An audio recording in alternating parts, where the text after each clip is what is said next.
सब लोगों को नमस्कार। इथेनॉल को लेके हम सब जानते हैं कि देश की जनता बहुत ज़्यादा परेशान है और केंद्र सरकार, मोदी सरकार जो है वो ज़बरदस्ती लोगों पे इथेनॉल थोपे जा रही है। लोगों की माइलेज कम हो रही है, लोगों के गाड़ियां ख़राब हो रही हैं, लेकिन उसके बावजूद बिना प्रश्नों के जवाब दिए, बिना कोई तर्क दिए सरकार ज़बरदस्ती थोप रही है। उससे ये लगता है कि कोई ना कोई सरकार का हिडन एजेंडा है। एक आरोप ये लगाया जा रहा है कि ट्रंप के दबाव में मोदी जी झुके हुए हैं। ट्रंप अपने देश का इथेनॉल ज़बरदस्ती इंडिया में इंपोर्ट करवाना चाहता है और एक अनुमान के हिसाब से अगले 5 साल में $20 बिलियन का इथेनॉल जो है भारत, मोदी जी जो हैं वो ट्रंप से खरीदेंगे, जो हमारे देश के ऊपर थोपा जाएगा। तो हमारे देश के लोगों की गाड़ियां खराब करके और ट्रंप के सामने मोदी जी झुके हुए हैं। परसों हमने इसके ऊपर जो टाउन हॉल किया था वो बेहद सक्सेसफुल रहा। हॉल के अंदर, हॉल के बाहर बहुत लोग थे और लगभग 7 लाख लोग लाइव इस कार्यक्रम को देख रहे थे। ये मुझे लगता है कि दुनिया का रिकॉर्ड है कि कोई भी कार्यक्रम लाइव जो है वो 7 लाख लोग ऑनलाइन देख रहे हों। इसी वजह से यही दिखाता है कि लोग कितने ज़्यादा परेशान हैं और किस तरह से सपोर्ट में आए। पर लोगों को डराया जा रहा है, धमकाया जा रहा है बुरी तरह से। जो कोई अगर इसके खिलाफ कुछ कर दे, कोई इन्फ्लुएंसर, कोई कंटेंट क्रिएटर, कोई विक्टिम कोई कुछ कर दे तो उसको डराया जाता है, ट्रोल किया जाता है, धमकाया जाता है, एफआईआर की जाती है। तो लोग बहुत डरे हुए हैं। हमने कुछ दिन पहले एक पिटीशन प्रधानमंत्री के नाम ऑनलाइन साइन करवाई थी, तो लगभग 2,33,238 लोगों ने ये पिटीशन साइन की है मात्र कुछ दिनों के अंदर। ये सारी पिटीशंस की कॉपीज़ आप लोगों के सामने हैं। तो कल प्रधानमंत्री जी को ये पिटीशन सौंपने के लिए मैं 100 लोगों के साथ 12 बजे अपने दफ्तर से यहाँ से निकलूँगा प्रधानमंत्री जी के घर की तरफ, और ये पिटीशंस हम चाहते हैं कि पर्सनली उनको हैंड ओवर करके आएँ और उनसे चर्चा करें कि कैसे इथेनॉल जो है वो गलत है और लोग किस तरह से परेशान हैं। मैंने चिट्ठी लिख के भी उनसे समय मांगा था लगभग 1 महीना पहले, लेकिन उनका उसके ऊपर कोई जवाब नहीं आया। तो अब ये कल हम पर्सनली लेके जाएंगे और हम उम्मीद करते हैं कि प्रधानमंत्री जी मिलके हमारे बात सुनेंगे।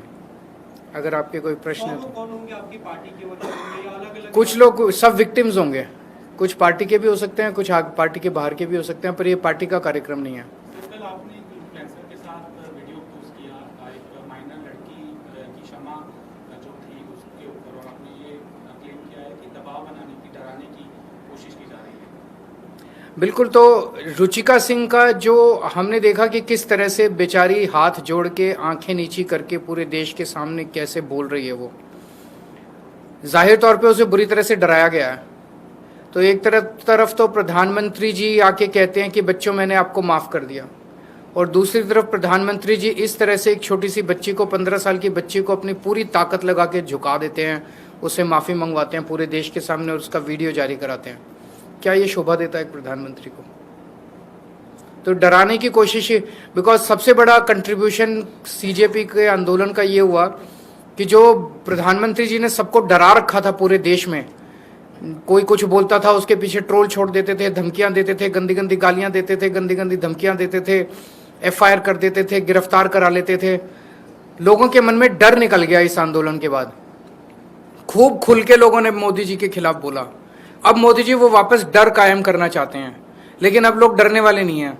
एक रुचिका सिंह के खिलाफ मोदी जी ने एक रुचिका सिंह को झुकाया तो 10 रुचिका पैदा हो गई। मैं देख रहा हूँ इतनी बच्चियां जो हैं वो मोदी जी के खिलाफ वीडियो डाल रही हैं। किस किस को मोदी जी जेल डालेंगे, किस किस के खिलाफ एफआईआर करेंगे, किस किस को धमकाएंगे, किस किस को झुकाएंगे? कल पप्पू यादव जो इंडिपेंडेंट एमपी हैं उनको गिरफ्तार करने की कोशिश की गई, उनको हमला करने की उनके ऊपर कोशिश हुई है। उनका ये क्लेम जान से मारने की स्किट हुआ था पार्लियामेंट्री मैच। देखिए, उन्होंने एक स्किट किया था जिसमें ये लोग कह रहे हैं कि धार्मिक भावनाओं की, इनकी धार्मिक भावनाओं की ठेस पहुंची है। मैं उनसे, प्रधानमंत्री जी से ये पूछना चाहता हूं कि चंदा चोरी हो गई, भगवान राम के मंदिर से में इतना बड़ा घोटाला हो गया, रामचंद्र जी की पादुका चोरी हो गई, उनका मुकुट चोरी हो गया, उनकी सारी चीजें चोरी हो गई, उससे तुम्हारी भावना वो नहीं हुई? उससे तुम लोगों की भावना खराब वो नहीं, आहत नहीं हुई? तुम लोगों, मतलब खुलेआम घूम रहे हैं उनके चोर, वो चोरों को पकड़ के जेल में नहीं डालेंगे। उसी तरह से नितिन नबीन जी के कार्यक्रम के अंदर भगवान हनुमान जी को उनके सामने, उनके गाड़ी के सामने नचा रहे हैं। वो भावना आहत करने वाली बात नहीं है। तो ये कोई हिंदूवादी लोग थोड़ी हैं।